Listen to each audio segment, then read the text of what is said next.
My name is Bill Thomas. I'm a writer, consulting producer, and now podcaster. I am now trying to use my experience as the brother of a murder victim to help other victims of violent crime. I'm working on a book on the unsolved Colonial Parkway Murders, and I'm the co-administrator of the Colonial Parkway Murders Facebook group together with Kristin Dilley. My name is Kristin Dilley. I'm a writer, a researcher, a teacher, and a victims advocate, as well as the social media manager and co-administrator for the Colonial Parkway Murders Facebook page with my partner in crime, Bill Thomas.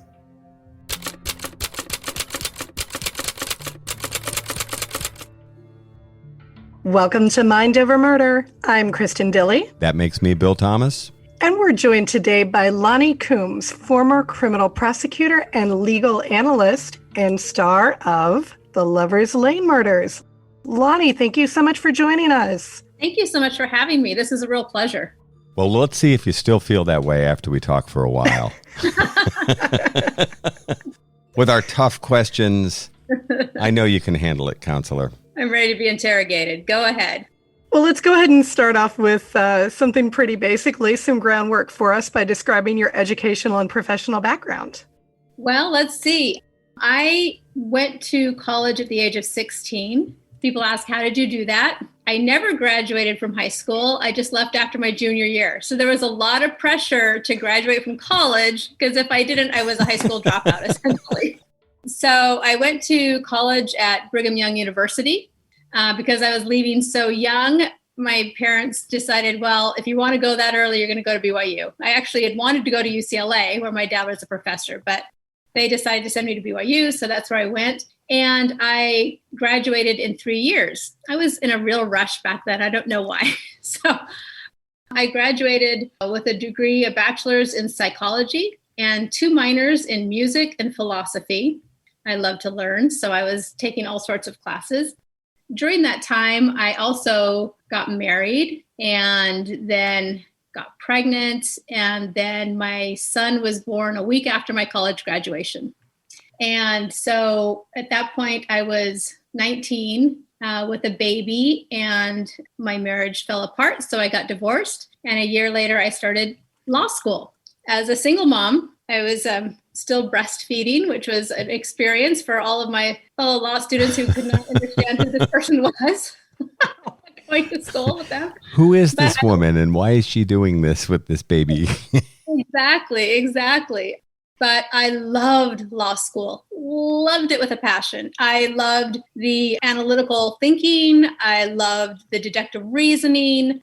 The one class I didn't really like was criminal law, which is a funny thing because then I ended up becoming a criminal prosecutor because I ended up getting a clerkship with the LA District Attorney's Office between my second and third year of law school. And they literally throw you into the courtroom with very little training and you're doing real cases. And there's a deputy DA who's supervising you, who's running around handling all these other cases in the courtroom. So you're there in front of the judge with a defense attorney and real witnesses and, panicked, sweating because you can't believe that they're letting you actually do these real cases with real consequences. And that first day, I don't think I took a deep breath the entire day. And at the end of the day, as I collapsed, I thought, this is what I need to do. I love this. I found my passion. From then on, that was my focus as I wanted to be a criminal prosecutor. There were so many things I loved about it. I loved being in the courtroom. I loved being judged by the arguments that you made, not by, what you looked like, what gender you were, anything like that. It was based on how you presented your case. I loved that I was able to be a voice for people who couldn't speak up for themselves. I loved representing victims. I loved feeling like I was doing the good work, wearing the white cowboy hat or whatever it was in the courtroom. And so it was just every day feeling like you were doing substantial, meaningful work was just a dream for me. So I did that for almost 20 years. Let's just go back for a second to your start. Does this mean you're in a courtroom prosecuting cases and you're only like 23 years old? How old was I? Yeah. I don't keep track. It's so funny. I kind of stopped counting my age at 16 because I was off track. Right. Yes, I was very young. And that was one of the things I really appreciate because I'd always been ahead. I always looked really young. And so people always were discounting me because I was young. But in the courtroom, it didn't matter how young I looked. I was there, and I was presenting a case, and I had to be recognized and respected just like any other attorney in that courtroom. It's pretty amazing, though. I mean, you talked about this when we were together in Texas on our CrimeCon panel about the amount of static and resistance that women have taken as they've moved into these male-dominated fields. You were using my sister Cathy, and thank you for that, as an example. You had to be encountering some of this same kind of resistance. Here's this 23-year-old woman, a mom, and you're pretty accomplished already for your young age, but was it ever a struggle for attorneys and judges and opposing counsel and people like that to take you seriously? I picture a judge looking down at you from the bench and saying, are you old enough to be here? A judge never said that. However, okay. But there was a lot. There's plenty. And that's why, I talked about Cathy. There was another woman that I also identified very closely with. And I just want to make one point. By talking about Cathy, I in no way wanted to not talk about the other victims of the Colonial Parkway murders. I think that's very important. And obviously, as we talked to their families and got to know them, they all became very close to me. But when I was asked what drew me to the Colonial Parkway murders, that was one of the main things. And because I came into the workforce in the 80s during a time where women were not a regular part of the group there. Even in the DA's office, they used to talk about how most of the women were the secretaries. And so all of these male DAs were used to, when 5 o'clock came, they'd pull out their, alcohol from their bottom drawer, and the secretaries would come in and they'd all socialize together and have these great times. And that's the way these men were used to relating to women. So now, as I'm coming in, more women are coming into the workforce, they're still trying to figure out how to interact with us. And it was a growing process for both of us, men and women.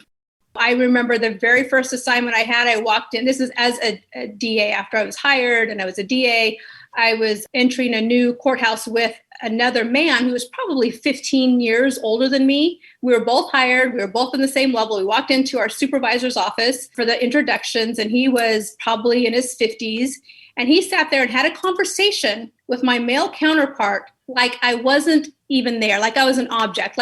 He goes, "Oh, I see a diamond on your hand. Somebody must love her, huh?" And they start having a conversation about me like I'm not even sitting there. That's nothing.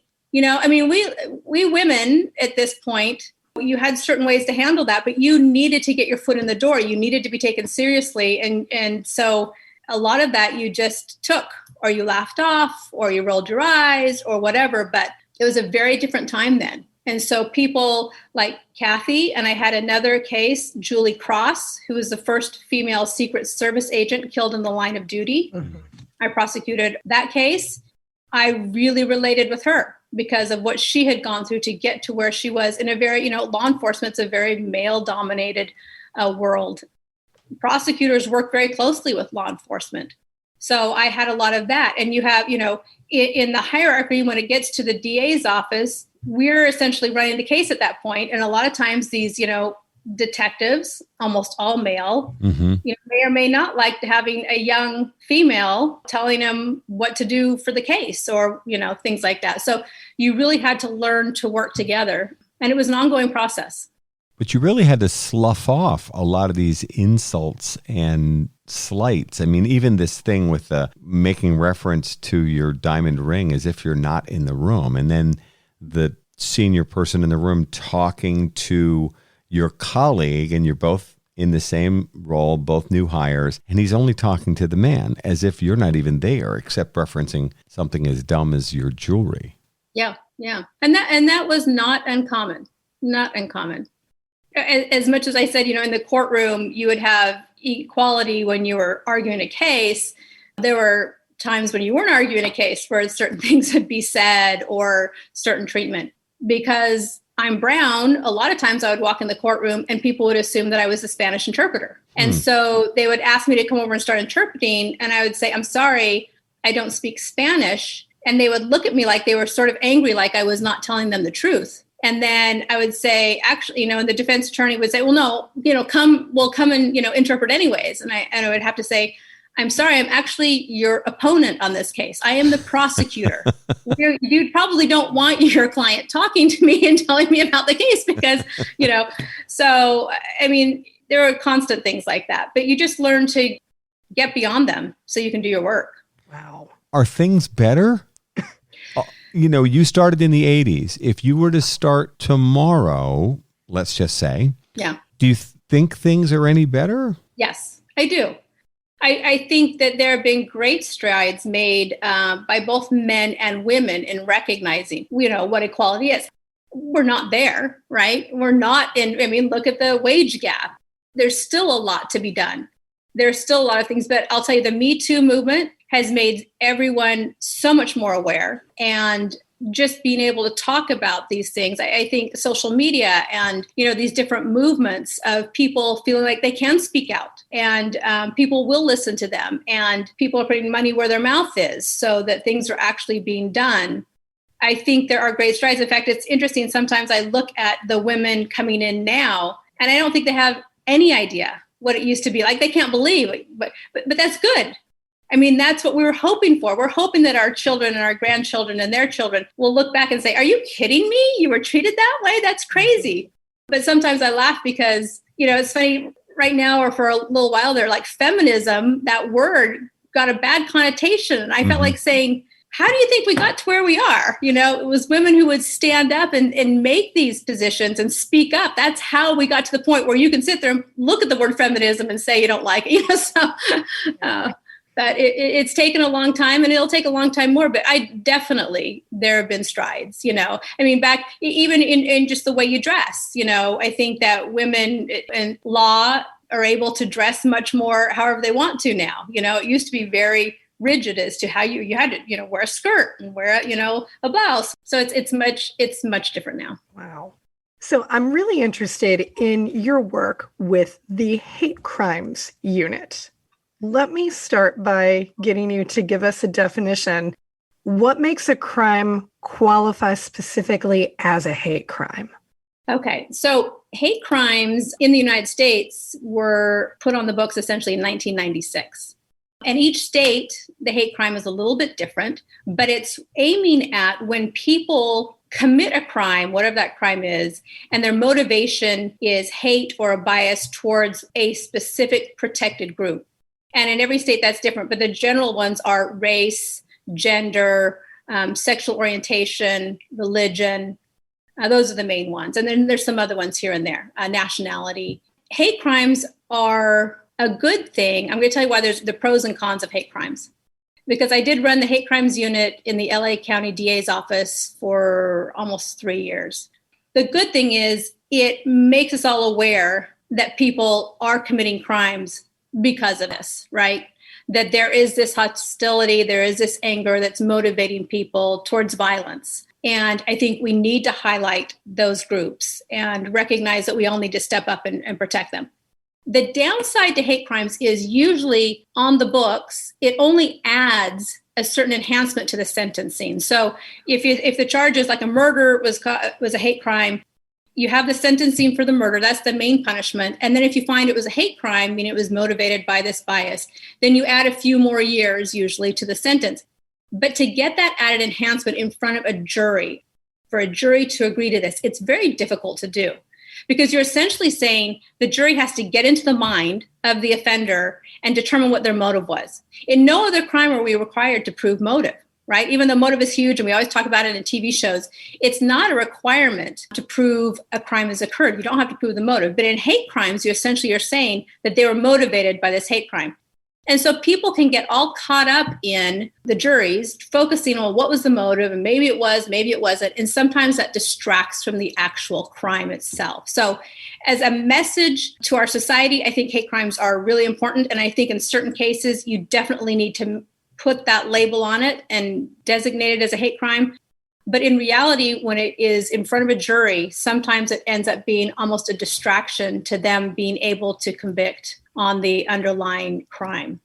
That's just one little issue that most people don't think about. But if you've been in the courtroom prosecuting the cases, that is an issue. Do you believe that any of the incidents in the Colonial Parkway murders would potentially qualify as a hate crime? Well, yeah, I think that Cathy and Rebecca's, I felt like that had the indicia of a hate crime because Cathy was known to be a member of, she was gay. So she was a member of that protected class for, your sexual identity. And she had also already been targeted for that, right? We know in the military that she had been really targeted. I mean, she'd been interrogated, she'd been followed, she'd had people in her family, friends questioned. And so that wasn't just sort of a side part of her life or what she was going through at the time that she was killed. And then the method, the way she and Rebecca were killed, but even more so, Cathy, how violent it was, how personal it was, how filled with rage it was, specifically targeted at her and up close and intimate and multiple ways of doing it. Those are all indicia of hate crimes. And we don't see that as much in the other Colonial Parkway murders. Robin Edwards and David Knobling. Keith Call and Cassandra Haley, and Maria Phelps and Daniel Lauer. We don't know how Keith and Cassandra were killed. Right. But in the other cases, we don't see as vicious or as personal or as rage-filled attack.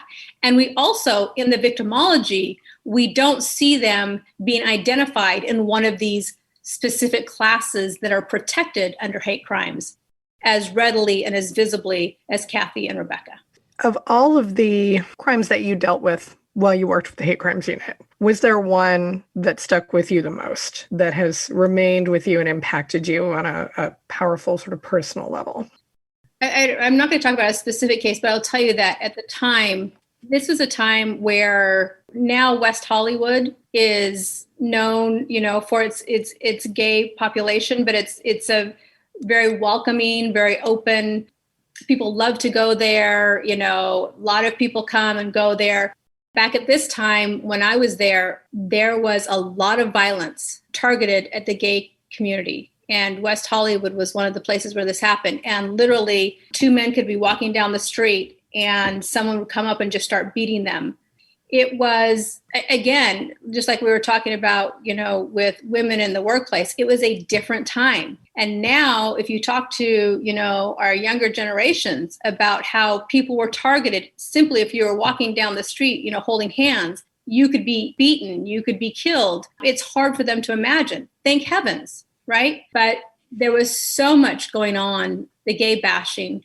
That was probably the hardest to see, the most frustrating and the most disheartening of the cases that I was handling at that time. Funny, because I lived in West Hollywood with my partner Pamela, and we were part of a demographic swing that was happening in West Hollywood, where this neighborhood, which is very much the center hub of gay and lesbian life in Los Angeles, straight couples like us were moving into town, but we were made to feel very welcome, and our neighbors were incredibly wonderful. It seemed so strange for us because, that level of street violence and hate crime had been greatly diminished by this point. And that was a very safe, wonderful neighborhood. And you felt like everybody looked out for you. If you were out walking the dog or going to the grocery store or coming home late from work, you always felt like your neighbors were looking out for you.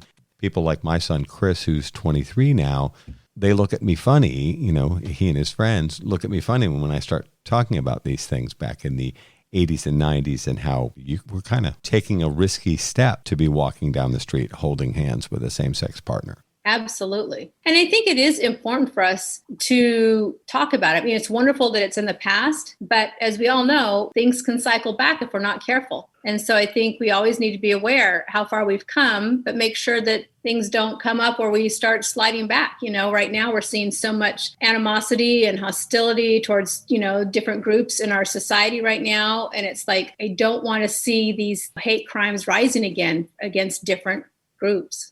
I think it's important to remind everybody how far we have come and to appreciate that progress and to hold on to it. Absolutely.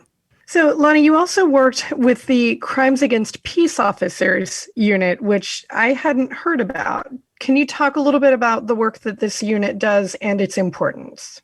So in the LADA's office, and I left the office, it's been 15 years ago. So I'm assuming the unit is still there. It was a special unit. So in the DA's office, it'd have special units, like the hate crimes unit. The Crimes Against Peace Officer unit, which we called CAPOs for short, was a unit of 5 or 6 DAs that were assigned to handle any case that came up in LA County where a police officer was shot or killed in the line of duty. And so when that happened, we actually took turns being on call. So day or night, anytime an officer was shot or killed, we would roll out to the crime scene and be a part of the investigation from that point all the way through to the prosecution if we ended up arresting someone and taking it to trial.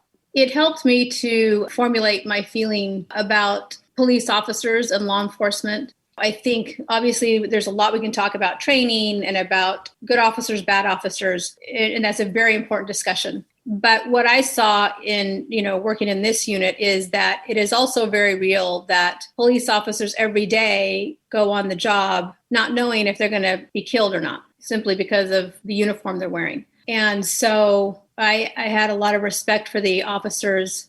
I'm going to say this, most officers that I worked with, not all, right.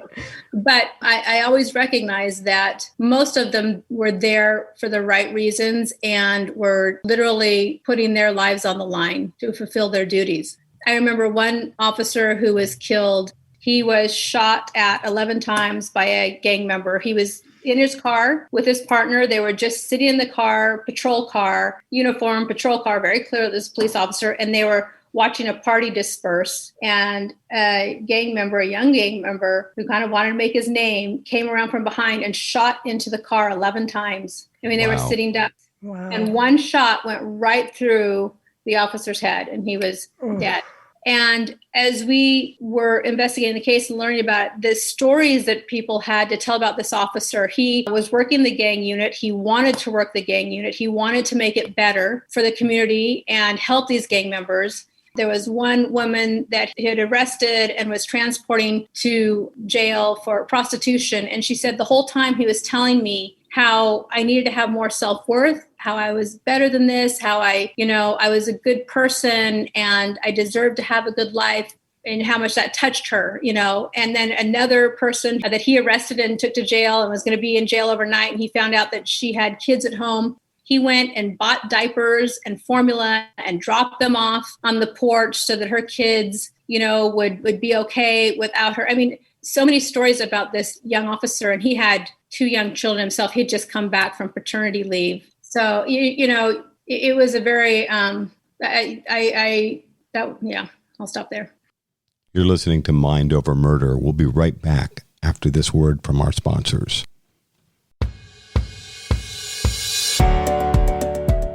One of the most frequent questions we're asked here at Mind Over Murder is, how can I help? Thanks to Othram, a leading forensic DNA testing lab for law enforcement, you can get involved and help solve real cases. If you have tested at a consumer genetics company, you can contribute your data to DNAsolves.com. The process is easy and confidential, just 2 simple steps. Your DNA might be the missing piece that helps solve the identity of an unknown person. Then Mind Over Murder will highlight cases Othram is working on to seek your crowdfunding support for DNA testing to help solve these cold cases. Upload your DNA profile to DNAsolves.com. It's easy, free, and confidential. Then join Mind Over Murder as we help families find answers with Othram and DNAsolves.com.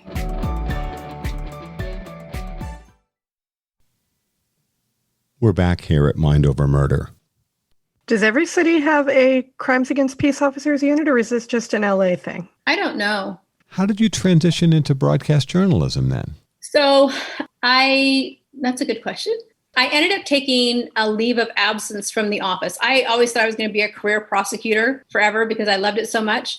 But I finally got married and my husband got a job in another state. And so I took a leave of absence to travel back and forth with him. And during that time, I started covering some trials. Now, during my time in the DA's office, I tried some high profile cases, and I had been approached by different TV networks and stuff. Hey, will you comment on this case? We want to cover it. We want your statement or whatever. And I was a purist. I always said no, because I don't want to, confuse my jurors that I'm out there, talking to the cameras. But I'd had different networks and court TV call me. So when I was not in the office, I started doing some of this work for court TV and other local stations. And then I was going to be covering the Phil Spector trial. This is about a year later. Okay. That was one of our LADA cases. And so the office called and said, look, at that time, they didn't want prosecutors from the office covering cases or talking on camera. So they said, you have to either choose one or the other. And so I ended up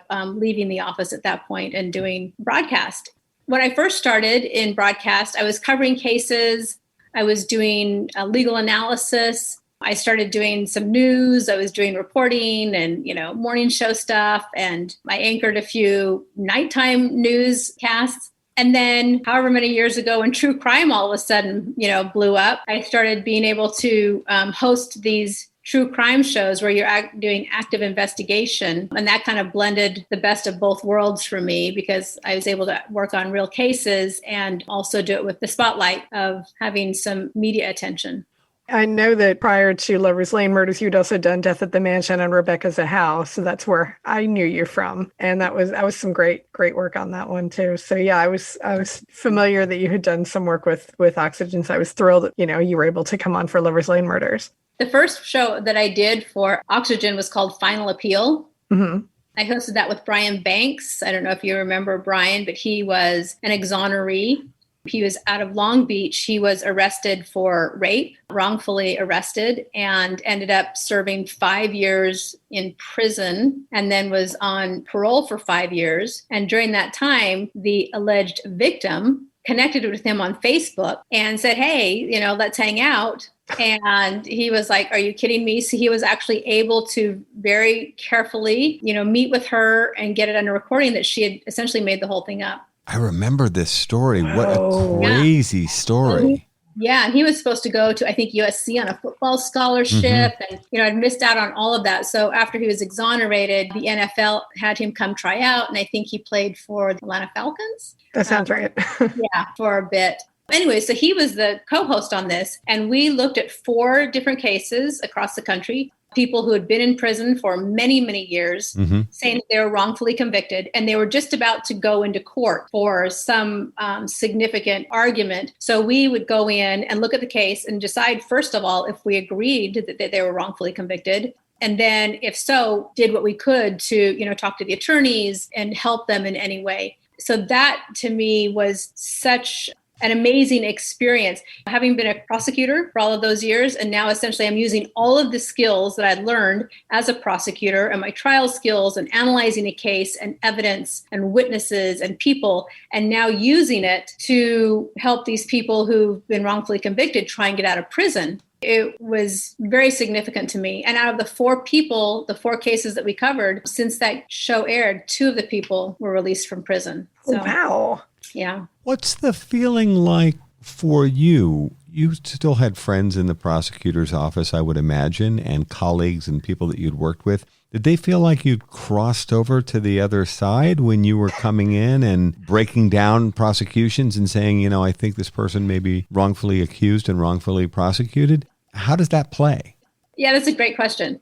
There may be some people who are more focused on maintaining that conviction, maintaining whatever position they had taken. But I really, really hope that we all recognize that mistakes have been made. In the 90s and in the 80s, we were relying on evidence that has since been shown to not be as reliable. Eyewitness testimony. Before DNA came along, people could say they were wrongfully convicted. And how many people believed them? Nobody was getting out on wrongful conviction on wrongful conviction appeals. Once DNA came along, and now you have DNA evidence showing that there are people in prison that are wrongfully convicted. That was an eye-opener for everyone. And I think that it is a responsibility of every prosecutor's office every prosecutor's office to take it upon themselves to make sure that their convictions are worthy of standing. And in the LADA's office, since I left, they started their own wrongful conviction unit where they are reviewing their own cases to make sure that people who are alleging that they're wrongfully convicted are having their cases reviewed. And I think that's important because as a prosecutor, you still have so much more power than the defense attorney. Defense attorney and appellate attorneys can come in and argue over and over again, look, here's all the evidence why they shouldn't be, why they were wrongfully convicted. And it is still, to this day, difficult once the conviction is there to get it overturned. And the prosecutor, if they get on board and say, oh yeah, you know what, you're right, this person shouldn't be in prison, they go in there and it's a totally different story. So I think that the prosecutors have that responsibility. They have the authority, and that is part of what the duty is of the prosecutor. It's not to just throw people in jail, right? It's to make sure that justice is done. And justice is putting the guilty behind bars just as it is to make sure that the ones that aren't guilty, that are behind bars, get out. I think that's extremely important work. And as prosecutors, we have that additional information and skills and knowledge, being a quote unquote insider, that makes us especially astute at being able to do that work. Is this something you think is unique to Los Angeles, or are they setting up similar divisions to re-examine old cases and make sure they still stand up? Yes, that's being done across the country. I'm not sure how many counties have it at this point, but it is happening, thankfully. So ultimately, how did you end up getting involved with all of us, with the Lovers Lane murder, with the Lovers Lane Murders production? How did you eventually come on board with that? And are you sorry? And yes, are you sorry? No, it's been wonderful. So I had done 3 or 4 shows with Oxygen. And so I was approached by them and asked if I would be interested in working on this show. And so I did some quick research about the cases and found them to be fascinating. And so I said, yes, absolutely. And at that point, I knew Jim Clemente from years before. He and I have worked together for years. Right. And I love him. I just think he's, brilliant and fascinating on so many levels. And so I was excited about that. I did not know Maureen, but I met her for the first time at a meeting at Oxygen. And I love her personality. I just love the energy that she brings. Over the time we were working, we all met. And I just think that everyone that was involved in that show and that have sort of worked on these cases, are all good people. And yeah, I think so too. One of the things I was surprised by was I felt like you and Maureen O'Connell, former FBI agent, and yourself as a former prosecutor, I thought you worked very well together and complemented each other very nicely. I mean, even on screen, she's very tall and blonde and you're much more petite and dark-haired. And, you had different viewpoints and, there were some exchanges of perspective and ideas as the case unfolded and you learned new things. But I thought the two of you, there was a rapport that was very evident on and off camera. I think that's mutual respect. First of all, law enforcement and prosecutors working together is a natural, that's what we do in real life. Mm-hmm. So we have an immediate bond that way. We're used to that relationship and working together. And there's always a back and forth there. You're not in agreement all the time, but you don't take it personally. That's how you work together. That's how you formulate things and work things out together. Maureen's great. She's a very strong personality. She is talented in so many ways. If you've ever heard her sing, would be driving somewhere, she'll just start singing. And it's amazing. She has this beautiful speaking voice and singing voice. She comes across so strong and tough, but she is the kind of woman who would literally give you the shirt off her back if you needed it. Yeah. At the drop of a hat, she's there for you. Constantly sort of mother henning everyone, which is fun. Yeah. Love is a contrast in her, right? So she was wonderful to work with. Yeah. And I respected her as a woman and I respected her as, a law enforcement agent in what she does. And so, that was a great relationship. Some people have asked us if at the end of the 4 episodes in the Lovers Lane Murders, for any of our fans who haven't seen the show yet, I don't think I'm ruining it for you. No. At the end of the show, at the end of the series, the two of you come up with kind of contrasting conclusions. Maureen feels that the 4 double homicides in the Colonial Parkway Murders may likely be related. And if I'm stating your position clearly, you seem to feel that they are likely not all related. Some people have asked us if that was scripted. the idea that Maureen would come down one way and Loni, the two principal people on camera most of the time as the leads of the show, along with Dr. Laura Petler and Jim Clementi, people asked us, was that scripted or was that organic? How would you respond to that? That's so funny. It was very organic. Very organic. In fact, I think at some points that the fact that we were so divergent in our opinions, it was giving some of the producers a little bit of anxiety because they were hoping we were going to, converge a little bit more. They talk about whether these shows are scripted or not. All I can tell you is I do not on any of these shows, and this is my prosecutor background coming through, I'm not going to say anything on any of these shows that I do not believe. Nobody's going to tell me, well, we want you to take this position. Sorry, that doesn't work that way, right? So, and I think Maureen's the same way. I think that we talked about it a lot. We would bounce things back and forth and listen to each other. And sometimes I think we would say that's a good point and think about it. But what you see on there is how we really came down on it. Put your prosecutor hat back on for just 1 second. What are some of the challenges that you foresee when this case eventually does come up for prosecution? At some point or another, we believe that there will be someone in custody for this. What are some challenges that you foresee for whomever has to prosecute this case? Well, obviously, on cases this old, that's the main issue you have, is that evidence is old, people's memories have faded, people have died, necessary witnesses have passed away, which is one of the challenges of bringing this case to trial. And that is you're going to need evidence that is fresh.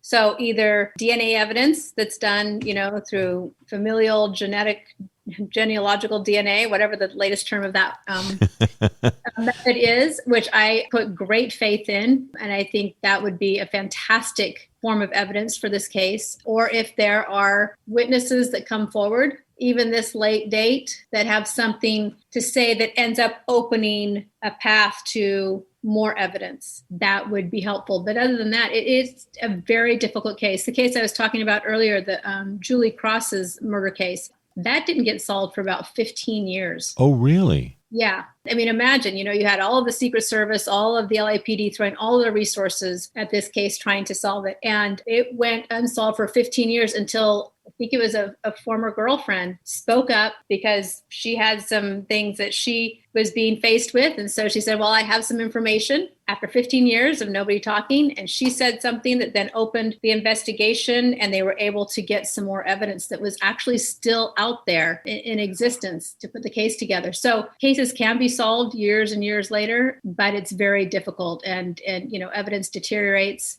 So I put a lot of faith in the DNA stuff that's coming out right now.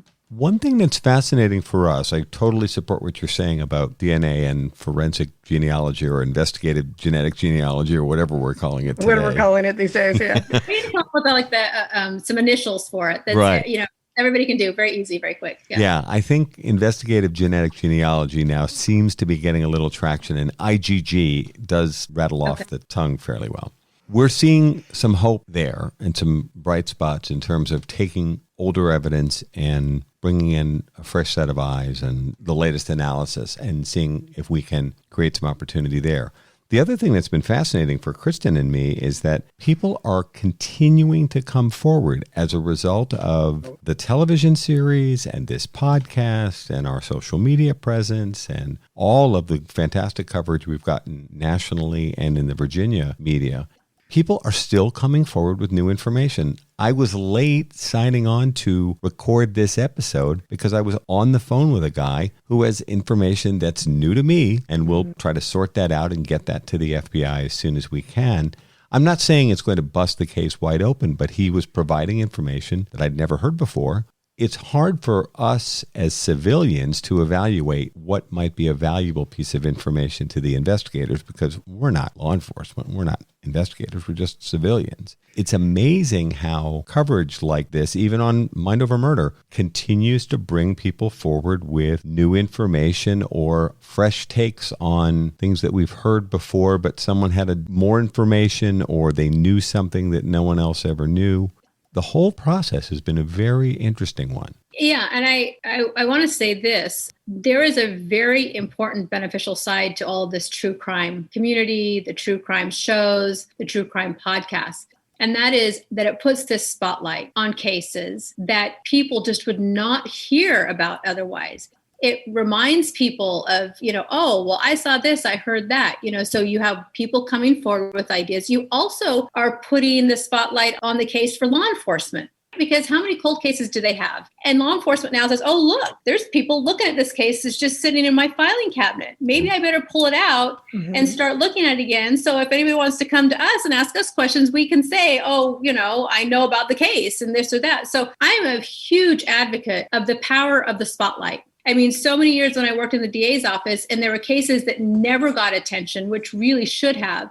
And if you can get a spotlight on it, on your specific case, who knows where it will go? And that's why CrimeCon, you have these victims' family members there wanting people to look at their case. These are the people that I'm very touched by when I meet them and they talk to me about their case and I'm listening to it and I'm thinking, is there something we can do to bring attention to this case? It's very important. And you guys, kudos to you for keeping the spotlight on the Colonial Parkway murders because it's hard to do. As you know, it takes constant work to be able to keep people looking at it and talking about it. And I think that it's been interesting with CrimeCon. I'm guessing, but I'm speculating that the beginning, when it first started, it was really aimed at, the true crime fans who I think are amazing, yes. Right? And yes. They are brilliant. They are invested. I love talking to them. I love hearing their theories. I love hearing their questions. I'm always amazed at the way everybody looks at something a little bit differently. So you have that part of CrimeCon, but now you also have these victims' families that are there, hoping that someone will listen to their story. And I think that's a very important part of our true crime community. I said to Kristin something that was very striking this year. I attended a number of other panels, not just the panel where you and David Carabinas and I were presenting, but I went to hear other people that I know and admire, and I wanted to hear their presentations. In almost every single room that I went into, when we got to Q&A, there was a person from a family looking for answers who would ask a question, not necessarily about their case, but they would introduce themselves and they'd say, hi, I'm Jane Smith and my sister was murdered and I was curious about this sort of thing. That happened over and over again. And I see people being more open about their own losses and seeking information and asking experts. I mean, you get national level experts like yourself presenting at a thing like CrimeCon, and you don't normally have that level of access to those experts. So it was fascinating to see this happening with the support of the true crime community. They thought it was really interesting. You're absolutely right. The questions they asked us and the questions I heard at other panel discussions were so thoughtful and nuanced. These people are really into this and they get it. And Bill, I have to say, too, I was with you when I think more than once, I had saw someone come up, introduce themselves, say that they were a family member, and they immediately connect with you. And they thanked you for being such an advocate and for showing them the way. I heard one ask, how can I do this for my sister? Right. How can I be an advocate like you are? And so I thought, wow, what an example you are for them of hope and of how I can perhaps bring something good to my family member's case. Well, thank you. So Loni, speaking of CrimeCon, will we see you in Vegas? Are you going to come hang out? Come on now. How can you turn down Vegas? It's crazy in Vegas. Yes, I would I would love to come. So I've gone twice and I've loved both times. Every time I go, I think it gets better and better and I get more out of it. Note to Kevin Balfe, Loni Coombs wants to come to CrimeCon next year. Give her the red carpet treatment. And then what's next for you in terms of projects? Is there anything you're willing to share or can share right at the moment? Let me think. I'm in the middle of another project with Oxygen that we sort of got interrupted from COVID, so we're finishing that up. I've got another project that I'm working on that I can't talk about yet. Oh, come on. Just a hint? Well, I will say this. I'm not just in front of the cameras on this one. What does that mean?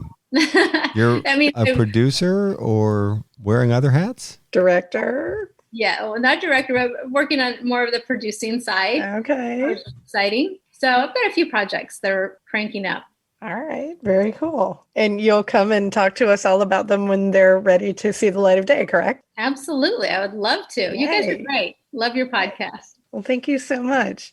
Well, that's going to do it for this episode of Mind Over Murder. Thank you so much, Loni, for joining us. And we look forward to hearing all about your new projects down the road. Thanks for listening to Mind Over Murder. We'll see you next time.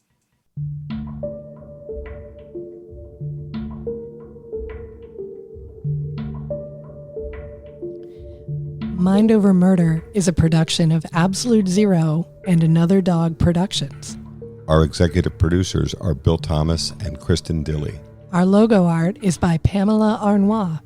Our theme music is by Kevin MacLeod. Mind Over Murder is distributed in partnership with Crawl Space Media.